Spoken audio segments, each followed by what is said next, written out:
Hello friend, નમસ્તે. હું કિંદર ખડિયાસાગર બધા સાથી મિત્રોનું આપણા યુટ્યુબ ચેનલ સ્મિથ શેર્સ ઇન્ફોમાં સ્વાગત કરું છું. આજે આપણે વાત કરીશું પીએમ કિસાન સન્માન નિધિ યોજના વિશે. આ યોજના અંતર્ગત દર વર્ષે દરેક ખેડૂત ખાતેદારોને આર્થિક સહાય સ્વરૂપે 6,000 રૂપિયા જેટલી રાશિ ફાળવવામાં આવે છે. આ સહાય દર 4 મહિને 2,000ના હપ્તા થ્રુ સીધા જ ખેડૂત ખાતેદારોના એકાઉન્ટમાં ટ્રાન્સફર કરવામાં આવે છે. તો 2024માં ખેડૂત ખાતેદારોના જે નવા રજિસ્ટ્રેશન છે તે ચાલુ થઈ ગયા છે. તો કેવી રીતે આ યોજનાનો લાભ લઈ શકીએ અને કેવી રીતે આપણે ઓનલાઈન ફોર્મ ફિલઅપ કરી શકીએ તેની સંપૂર્ણ માહિતી આ વિડીયોમાં જોશું. તો ચેનલ ઉપર તમે નવા હોય તો ચેનલને સબસ્ક્રાઇબ કરી લેજો, બેલ આઇકન હિટ કરી લેજો, જેથી કરીને આવનારા તમામ નોટિફિકેશન તેમજ સરકારી યોજનાકીય માહિતી તમને મળતી રહે.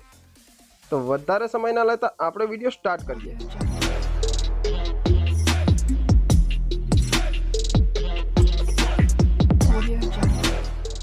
સૌપ્રથમ તો આપણે બ્રાઉઝર ઓપન કરી લેશું.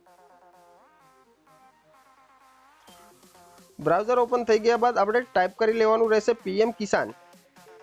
પીએમ કિસાન સર્ચ કરતાની સાથે જ પીએમ કિસાન સન્માન નિધિની જે ઓફિશિયલ સાઇટ છે તે આપણી સામે શો થઈ જશે. તો તેની ઉપર આપણે ક્લિક કરી લેશું. પીએમ કિસાનની જે ઓફિશિયલ સાઇટ છે તેની ઉપર આપણે પહોંચી ગયા છે. ત્યારબાદ જોઈ શકીએ છીએ અહીંયા પર અલગ અલગ વિકલ્પ આપવામાં આવેલા છે, જેવી રીતે કે અહીંયા પર લેંગ્વેજ ચૂઝ કરી શકીએ છીએ.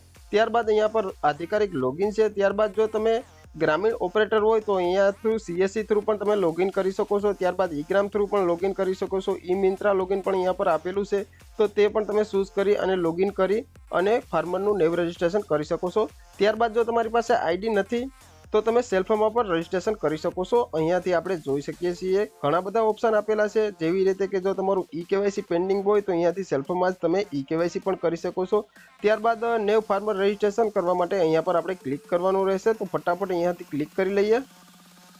નેવ ફાર્મર રજિસ્ટ્રેશન ફોર્મ આપણે ઓપન કરી લીધું છે. ત્યારબાદ અહીંયા પર જોઈ શકીએ છીએ અહીંયા પર તમે જો ગ્રામીણ ઇલાકામાંથી આવતા હોય તો તમારે ગ્રામીણ એટલે કે રૂરલ સિલેક્ટ રાખવાનું રહેશે, અથવા તો શહેરી વિસ્તારમાંથી હોય તો તમે અર્બન સિલેક્ટ કરી શકો છો. ત્યારબાદ અહીંયા પર તમારો આધાર કાર્ડનો નંબર ટાઈપ કરવાનો રહેશે અને અહીંયા પર મોબાઈલ નંબર ટાઈપ કરવાનો રહેશે. ત્યારબાદ સ્ટેટ સિલેક્ટ કરી લેશું અને ત્યારબાદ કેપ્ચા ફિલઅપ કરી અને ગેટ ઓટીપી પર ક્લિક કરવાનું રહેશે. આપણે આધાર કાર્ડ અને મોબાઈલ નંબર ટાઈપ કરી લીધા છે. ત્યારબાદ ગેટ ઓટીપી પર ક્લિક કરીશું. સક્સેસફુલી આપણા મોબાઈલ નંબર ઉપર ઓટીપી સેન્ડ થઈ ગયો છે. ત્યારબાદ અહીંયા પર ઓટીપી ટાઈપ કરી લેશું. મોબાઈલ ઓટીપી ટાઈપ કરી લીધા બાદ સબમિટ પર ક્લિક કરી દેવાનું રહેશે. ત્યારબાદ આધાર વેરીફાઈ કરવા માટે આધારનો ઓટીપી અહીંયા પર ટાઈપ કરી લેવાનો રહેશે. ત્યારબાદ વેરીફાઈ આધાર ઓટીપી પર ક્લિક કરીશું. ત્યારબાદ આપણે પેજ 2 પર આવી ગયા છે. અહીંયા પર આપણે જોઈ શકીએ છીએ આપણી પર્સનલ ડિટેલ એડ કરવાની થશે, જેવી રીતે કે આપણું ડિસ્ટ્રિક્ટ, ત્યારબાદ સબ ડિસ્ટ્રિક્ટ, ત્યારબાદ તાલુકો અને ત્યારબાદ વિલેજ. તો તે આપણે બધું સિલેક્ટ કરી લેશું.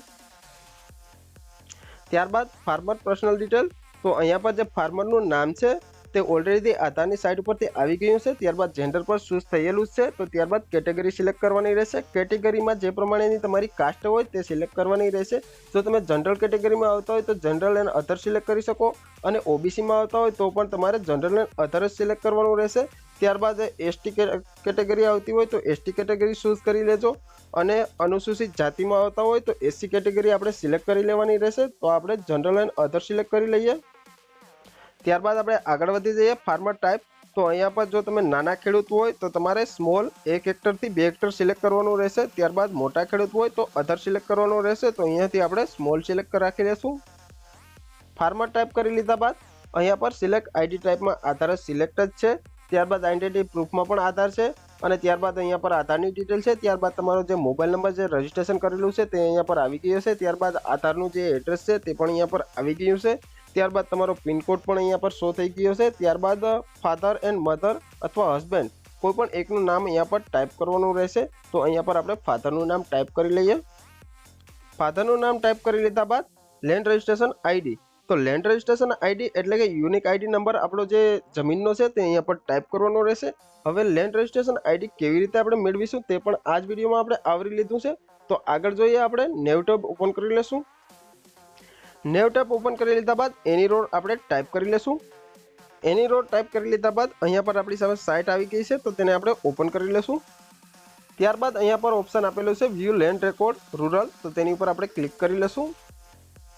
ત્યારબાદ અહીંયા પર સિલેક્ટ ઉપર આપણે 7 નંબર એટલે કે આપણો સર્વે નંબર સિલેક્ટ કરી લેવાનો રહેશે. ત્યારબાદ ડિસ્ટ્રિક્ટ, તાલુકો અને ગામ તેમજ તમારી જે જમીન છે તેનો સર્વે નંબર અહીંયા પર ટાઈપ કરી દેવાનો રહેશે. ત્યારબાદ કેપ્ચા ફિલઅપ કરી અને અહીંયા પર નીચે ગેટ રેકોર્ડ પર ક્લિક કરી દેશું। અહીંયા પર આપણી સામે unique property identification number show થઈ ગયો છે, તો જે નંબર છે તેને આપણે કોપી કરી લેશું। ત્યારબાદ ફરીથી આપણે પીએમ કિસાનની જે ઓફિશિયલ સાઇટ છે તેની ઉપર આવી ગયા છે। ત્યારબાદ લેન્ડ રેકોર્ડ આઈડી નંબર છે તેમાં જે આપણે કોપી કરેલો નંબર છે તે અહીંયા પર પેસ્ટ કરી દઈશું। તો અહીંયા પર જે લેન્ડ રેકોર્ડ રજિસ્ટ્રેશન નંબર છે તે અહીંયા પર આપણે ટાઈપ કરી લીધો છે। ત્યારબાદ અહીંયા પર રેશન કાર્ડનો નંબર છે તે ટાઈપ કરવાનો રહેશે। રેશન કાર્ડ નંબર ટાઈપ થઈ ગયા બાદ અહીંયા પર આપણે જોઈ શકીએ છીએ પીએમ કિસાન માનધન નામની યોજના છે તેનો આપણે લાભ લેવા માંગીએ છીએ, તો યસ કરવાનું રહેશે અથવા તો નો કરવાનું રહેશે। તો તેમાં આપણે નો કરી દઈએ। ત્યારબાદ આપણે આવી ગયા છે ઓનરશિપ લેન્ડ હોલ્ડિંગ, તો અહીંયા પર આપણે જોઈ શકીએ છીએ જે આપણું ખેડૂત ખાતેદાર ખાતું છે તે અહીંયા પર એડ કરવાનું રહેશે। અને જો ખાતેદાર તરીકે આપણું એકનું જ નામ હોય તો અહીંયા પર સિંગલ સિલેક્ટ રાખવાનું રહેશે। જો જોઈન્ટમાં એકાઉન્ટ હોય એટલે કે ઘણા બધા વારસદારો હોય તો જોઈન્ટ એકાઉન્ટ સિલેક્ટ કરવાનું રહેશે। અહીંયા પર તમે જો ખેડૂત ખાતેદાર છો તો પણ તમે લાભ લઈ શકો છો, અને જો વારસદાર છો તો પણ તમે લાભ લઈ શકો છો। ત્યારબાદ અહીંયા પર એડ એકાઉન્ટ પર આપણે ક્લિક કરવાનું રહેશે।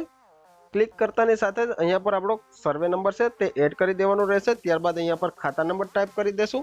ત્યારબાદ એરિયા એટલે કે કેટલા હેક્ટર આવેલું છે તે પણ તમારી 7/8 એટલે કે તમારી જે જમીનની બુક છે તેમાં આપેલું જ હશે તે અહીંયા પર ટાઈપ કરી લેવાનું રહેશે। સર્વે નંબર, ખાતા નંબર અને હેક્ટર આપણે એડ કરી લીધા છે। ત્યારબાદ અહીંયા પર જોઈ શકીએ છીએ લેન્ડ ટ્રાન્સફર સ્ટેટસ એટલે કે જમીન તમારા ખાતે ક્યારે આવેલી છે। જો 1/2/2019 પહેલાં તમારા ખાતે આવેલી હોય તો બિફોર 1/2/2019 પર ટિક માર્ક કરવાનું રહેશે, અને 1/2/2019 પહેલાં જો તમે ખાતે ના ચડાવેલી હોય અને ત્યારબાદ ચડાવેલી હોય તો આફ્ટર સિલેક્ટ કરવાનું રહેશે। તારીખ સિલેક્ટ થઈ ગયા બાદ અહીંયા પર આપણે જોઈ શકીએ છીએ લેન્ડ ટ્રાન્સફર ડિટેલ, તો અહીંયા પર અલગ અલગ ઓપ્શન આપેલા છે, તમને જે લાગુ પડતું હોય તે તમે ચૂઝ કરી શકો। જેવી રીતે કે તમારા હસબન્ડનું મૃત્યુ એટલે કે તમારા પતિનું મૃત્યુ થઈ ગયું હોય અને ત્યારબાદ તમારા ખાતે જમીન આવેલી હોય તો ડેટ ઓફ હસબન્ડ સિલેક્ટ કરી શકો। ત્યારબાદ જો તમારા ફાધર એટલે કે પિતાનું મૃત્યુ થઈ ગયું હોય અને ત્યારબાદ તમારા ખાતે જમીન આવેલી હોય તો ડેટ ઓફ ફાધર સિલેક્ટ કરી શકો। અને જો વિરાસત એટલે કે તમને વારસદારમાં જમીન મળેલી હોય તો વિરાસત સિલેક્ટ કરી શકો। ત્યારબાદ પરચેઝ ઓફ લેન્ડ એટલે કે જો તમે ખુદ જાતે ખરીદેલી હોય તો તમે પરચેઝ ઓફ લેન્ડ સિલેક્ટ કરી શકો। અને ત્યારબાદ તમને ગિફ્ટમાં જમીન મળેલી હોય તો ગિફ્ટ સિલેક્ટ કરી શકો છો। તેવા અહીંયા પર ઘણા બધા ઓપ્શન આપેલા છે, તો કોઈ પણ એક આપણે જે લાગુ પડતું હોય તે ચૂઝ કરી લેશું। ત્યારબાદ અહીંયા પર જોઈ શકીએ છીએ લેન્ડ ડેટ વેસ્ટિંગ એટલે કે કઈ તારીખે તમારી ખાતે જમીન આવેલી છે તો તે અહીંયા પર સિલેક્ટ કરવાનું રહેશે। તારીખ ટાઈપ કરી લીધા બાદ અહીંયા પર પટ્ટા નંબરમાં યસ નો કરવાનું રહેશે। પટ્ટા નંબર એટલે કે જે તે વખતે તમને ગ્રામ પંચાયત થ્રુ અથવા તો મામલતદાર કચેરી થ્રુ અથવા તો તાલુકા પંચાયત થ્રુ કોઈ પણ આધિકારિક રીતે તમને જમીન મળેલી હોય તો તમે પટ્ટા તરીકે તમને જમીન મળેલી હોય તો તમે યસ કરી શકો અથવા તમારે નો જ રાખવાનું રહેશે। ત્યારબાદ આપણે પટ્ટા નંબરમાં નો કરી દીધું છે। ત્યારબાદ અહીંયા પર જોઈ શકીએ છીએ આઈડેન્ટિટી ઓફ પ્રોવિઝન ઓનર એટલે કે જે પહેલાંના જે ઓનર હતા, પહેલાંના જે માલિક હતા તેના અહીંયા પર આધાર નંબર ટાઈપ કરવાના રહેશે। એટલે આપણે ડેટ ઓફ ફાધર અહીંયા પર ટાઈપ કરેલું છે એટલે આપણા જે ફાધર છે પિતા તેનો અહીંયા પર આધાર નંબર ટાઈપ કરવાનો રહેશે। તો ફટાફટ આધાર નંબર પણ ટાઈપ કરી લઈએ। આધાર નંબર ટાઈપ થઈ ગયા બાદ આપણે એડ પર ક્લિક કરી દઈશું। તો આપણી જે જમીન છે તે એડ થઈ ગઈ છે। ત્યારબાદ જો બીજી જમીન આપણે ધરાવતા હોય તો તે પણ અહીંયા પર ટાઈપ કરવાની રહેશે, અથવા તો તમારે બીજી જમીન ના આવેલી હોય તો અહીંયાથી ક્લોઝ કરી શકો છો। અહીંયા પર આપણે જોઈ શકીએ છીએ અપલોડ સપોર્ટિંગ ડોક્યુમેન્ટ, તો જે સપોર્ટિંગ ડોક્યુમેન્ટ છે એટલે કે જે જમીનના દસ્તાવેજો છે અને જે ફાર્મરનું આધાર કાર્ડ છે તે અહીંયા પર પીડીએફ ફાઇલ બનાવીને અપલોડ કરવાનું રહેશે। અને તેની મેક્સિમમ સાઇઝ 200 KB નીચે હોવી જોઈએ, એટલે કે વધારેમાં વધારે 200 KB સુધી તમે જે ફાઇલ છે તે અપલોડ કરી શકો। તો અહીંયા પર આપણે ફાઇલ ચૂઝ કરી અને ત્યારબાદ સેવ પર ક્લિક કરીશું।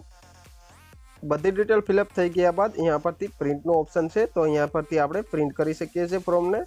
તો અહીંયાથી સેવ પીડીએફ ફાઇલ તરીકે આપણે અત્યારે સેવ કરી લઈએ ફોર્મને। તો અહીંયા પર આપણે ડોક્યુમેન્ટની ફાઇલ અપલોડ કરી દઈશું। ડોક્યુમેન્ટની ફાઇલ અપલોડ થઈ ગયા બાદ સેવ પર ક્લિક કરીશું। સક્સેસફુલી આપણી એપ્લિકેશન છે તે સબમિટ થઈ ગઈ છે। ત્યારબાદ ફાર્મર આઈડી પણ અહીંયા પર આવી ગઈ છે, તો આપણે તેને કોપી કરી લેશું। ત્યારબાદ બેક આવી જશું। પીએમ કિસાનના હોમ પેજ ઉપર આપણે પહોંચી ગયા છે। ત્યારબાદ જે આપણે એપ્લિકેશન કરેલી છે તેનું સ્ટેટસ પણ અહીંયાથી જોઈ શકીએ છીએ। તો status of self registration farmer પર ક્લિક કરીશું। ક્લિક કરી દીધા બાદ અહીંયા પર આપણો આધાર કાર્ડ નંબર તેમજ કેપ્ચા ફિલઅપ કરી અને સર્ચ કરવાનું રહેશે। ત્યારબાદ અહીંયા પર આપણું સ્ટેટસ શો થઈ ગયું છે। અહીંયા પર આપણું નામ, આધાર નંબર અને બધી ડિટેલ આવી ગઈ છે। ત્યારબાદ રજિસ્ટ્રેશન સ્ટેટસ જોઈ શકીએ છીએ આપણે, pending for approval at sub district and block level, એટલે કે બ્લોક લેવલ એટલે કે આપણા તાલુકા પંચાયતથી જે એપ્રુવલ છે તે અત્યારે પેન્ડિંગ બોલે છે। ત્યારબાદ રિજેક્ટનું રીઝન કંઈ ત્યાં પર બતાવી રહ્યું નથી। તો ત્યારબાદ ફરીથી આપણે બેક આવી જઈએ। આ વિડીયોમાં આપણે જોયું પીએમ કિસાન સન્માન નિધિ યોજનામાં નવા ફાર્મરનું રજિસ્ટ્રેશન કેવી રીતે કરવું। તો આ વિડીયો બધા લોકોને શેર કરજો, જેથી કરીને વધારેમાં વધારે ખેડૂતો આ યોજનાનો લાભ લઈ શકે। વિડીયો તમને પસંદ આવ્યો હોય તો વિડીયોને લાઇક કરી દેજો, ચેનલને સબસ્ક્રાઇબ કરી દેજો અને બેલ આઇકન હિટ કરી દેજો, જેથી કરીને આવા નોટિફિકેશન તેમજ સરકારી યોજનાકીય માહિતી તમને મળતી રહે। અને અમારી સાથે જોડાવા માટે ડિસ્ક્રિપ્શન બોક્સમાં ચેનલની લિંક પણ આપેલી છે, તેમજ સોશિયલ મીડિયાની લિંક પણ આપેલી છે, ત્યાંથી તમે અમારી સાથે જોડાઈ શકો છો। તો આ વિડીયોમાં આટલું જ, હવે મળીશું નેક્સ્ટ વિડીયોમાં। Thank you friend.